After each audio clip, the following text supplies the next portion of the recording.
Le réemploi des matériaux de construction dans l'Europe du Nord-Ouest, c'est le sujet du projet grâce auquel vous nous rejoignez pour cet épisode enregistré à la suite du Dépôt Live Show, un événement qui s'est tenu en mai 2021.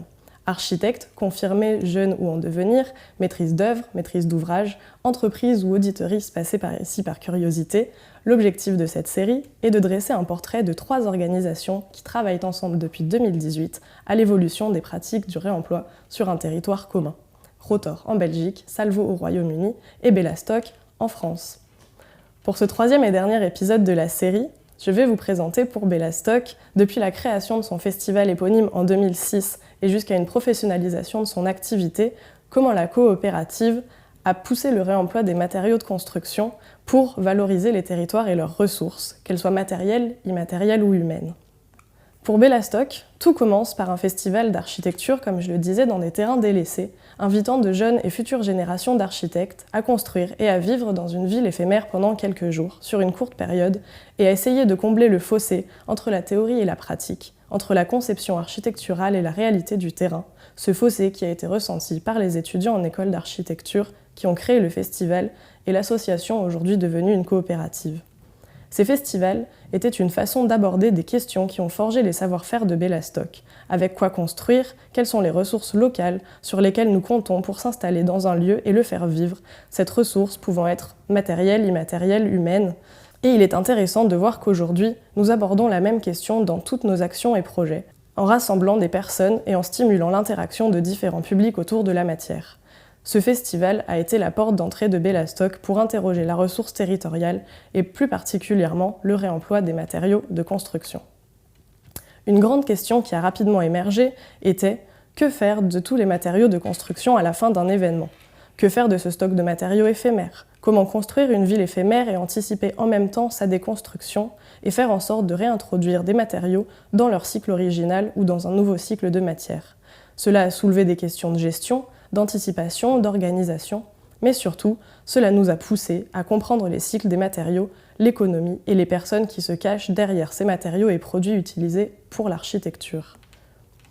Un autre potentiel fondamental que nous avons compris avec ces festivals, même si toutes ces villes ont été éphémères, c'est que quelque chose est toujours resté dans ces lieux en raison de l'intensité sociale de l'événement et des liens créés avec le territoire environnant. L'événement alimente et active des initiatives locales des habitants, des acteurs traditionnels et non traditionnels du tissu urbain pour penser le développement du site à moyen et long terme. C'est le début de l'activité de Bellastock dans ce que nous appelons l'urbanisme de transition.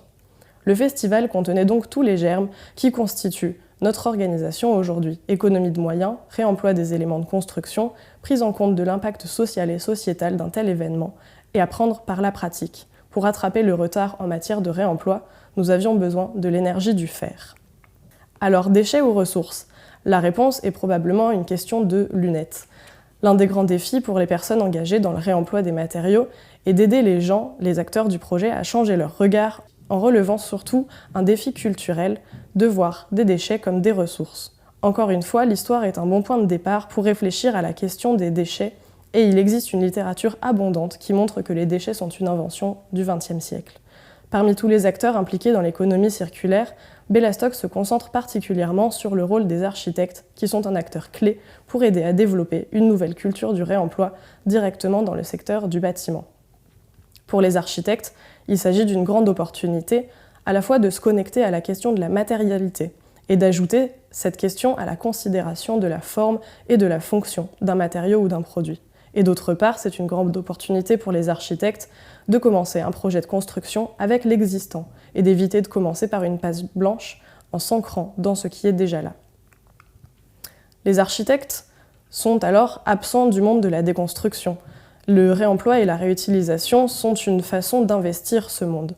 Comme nous avons besoin d'architectes pour construire un bâtiment, nous avons besoin d'architectes pour les déconstruire. Explorer l'histoire de la construction et l'histoire des techniques constructives était un passage essentiel dans l'identification du potentiel de réemploi des bâtiments et des matériaux qui le composent.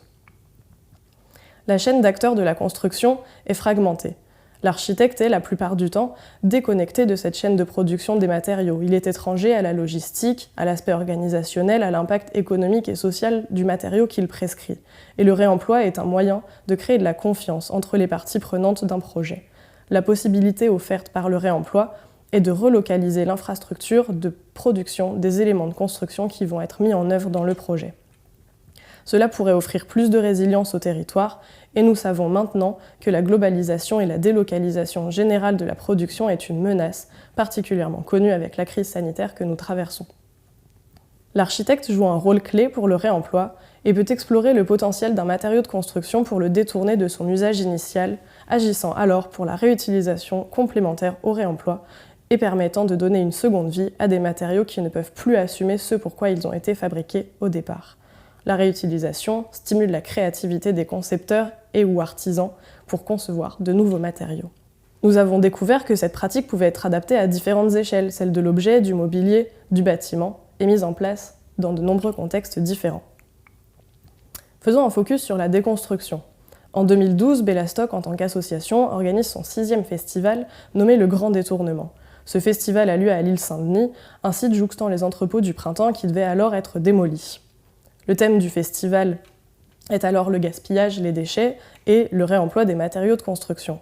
Les participants doivent collecter, trier les matériaux qui sont sur le site et qui sont identifiés alors comme des déchets. Ils doivent les voir plutôt comme une ressource et construire une ville éphémère à partir de leur travail. Ce festival, en 2012, initie Repart, le réemploi passerelle entre industrie et architecture, qui est un programme de recherche mené pour l'ADEME et qui lance Bellastock sur le sujet de la déconstruction et de l'évolution du rôle des démolisseurs dans l'économie circulaire appliquée au secteur, vers un rôle de déconstructeur. Il s'agit désormais de voir les démolisseurs se positionner comme des fournisseurs de matière plutôt que comme des évacuateurs et de permettre de lire un bâtiment à démolir ou à réhabiliter comme un stock, une carrière.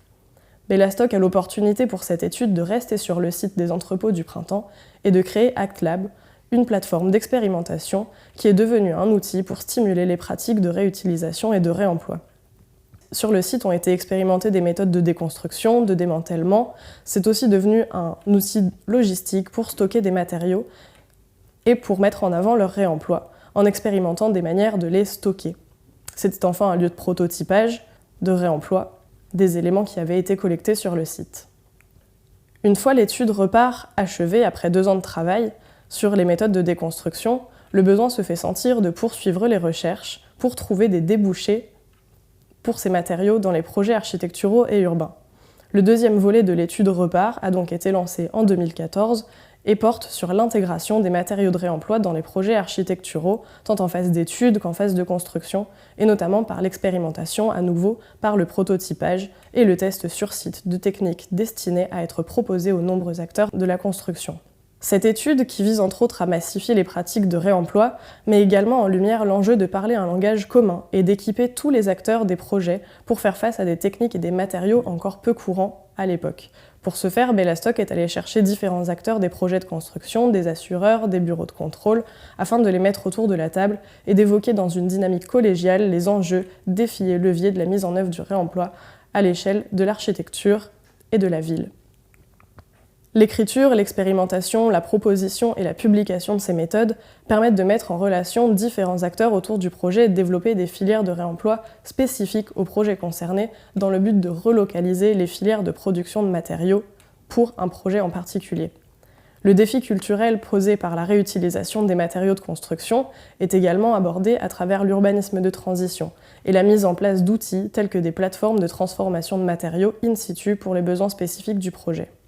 L'exemple de la fabrique du clos, que vous voyez à l'écran à Stein, illustre bien le support de l'urbanisme transitoire et la mise en place d'un équipement temporaire à la fois dédié à la transformation des matériaux en pied de chantier et à la fois un support de pédagogie, d'accueil et de sensibilisation aux enjeux de l'économie circulaire. Ces dispositifs, développés avec le maître d'ouvrage, le maître d'œuvre, les entreprises de déconstruction et les acteurs locaux, permettent de rendre les stocks lisibles et visibles, tant pour les maîtres d'ouvrage que pour le grand public, habitants et usagers futurs et actuels des sites en transformation, afin d'impulser l'évolution de la vision sur ces ressources. Une fois les ressources identifiées en 3 piliers, à la fois les flux de matériaux, les filières et compétences présentes sur un territoire et le foncier mobilisable pour le processus de réemploi, il s'agit d'organiser la démarche à l'échelle des villes et des territoires pour aborder la question du métabolisme urbain et de la circulation des matériaux entre différents sites, fournisseurs et récepteurs. Contrairement à Salvo et à Rotor, en France, il n'y avait pas d'investigation sur la présence déjà actée de nombreux acteurs du réemploi. La carte que vous voyez ici est le résultat de 3 ans de voyage à travers le pays et on peut voir que le métier du réemploi est très dense. Nous avons plus de 300 entreprises réparties sur tout le territoire et cette étude n'est probablement pas exhaustive. Le premier constat, le premier apprentissage de cette enquête est de se dire que le réemploi sur le territoire français n'est pas à créer ex nihilo, mais peut bien s'appuyer sur des compétences et savoir-faire qui existent. La déconstruction, le tri, la réparation, le traitement, le transport, le stockage et l'installation de produits de réemploi. Le deuxième constat, pour les personnes qui doutent que le réemploi soit économiquement viable, l'existence même de centaines et centaines de revendeurs spécialisés dans les matériaux de réemploi par leur simple présence, est une preuve que cela est possible. L'enquête a également montré la spécificité de chaque territoire, c'est-à-dire que chaque type de matériau de réemploi qui circule est différent d'une région à l'autre. Elle rappelle que les pratiques du réemploi sont également liées à la culture, à la tradition, aux connaissances locales qui existent depuis des décennies. Il est intéressant de voir la matière, mais aussi les gens derrière cette matière. Ce travail d'enquête presque sociologique nous permet de peindre une sorte de fresque de profils socio-professionnels et on peut voir la diversité des acteurs. Entreprises de démolition, revendeurs spécialisés de matériaux de réemploi, nouvelles entreprises regroupant de jeunes générations impliquées dans le développement durable, acteurs de l'économie sociale et solidaire via notamment la formation et l'insertion. Ce qui est intéressant, c'est que la plupart de ces entreprises viennent d'horizons divers et ont des motivations différentes, mais elles participent de manière commune au réemploi et au progrès de cette pratique sur le territoire. Un aspect que nous voulons vraiment souligner, c'est que les partenaires du projet européen auquel nous participons ne sont pas les seuls à enquêter sur la circulation des matériaux dans le territoire français, et il y a beaucoup d'initiatives similaires à une échelle plus locale. Il est impressionnant de voir que la connaissance s'agrandit d'année en année sur le sujet, et cela montre un aspect très important, que l'échelle locale est l'une des clés pour organiser les schémas de réemploi efficaces et pour fédérer les acteurs de la chaîne. Le défi de demain, comme beaucoup d'autres secteurs de la transition écologique et sociale, le principal défi, expliqué d'ailleurs par Rotor, est de trouver un nouvel équilibre entre la valeur du travail et celle des ressources, un équilibre qui existait déjà il n'y a pas si longtemps, mais que nous avons oublié pendant le XXe siècle. Il s'agit donc de fermer la parenthèse sur ce XXe siècle et renouer avec du bon sens. En tout cas, ce qu'on peut dire avec certitude, c'est que tous ces acteurs que nous avons pu rencontrer et que nous allons continuer à rencontrer plantent les graines d'une économie circulaire du secteur de la construction, dont nous commençons déjà à récolter les fruits.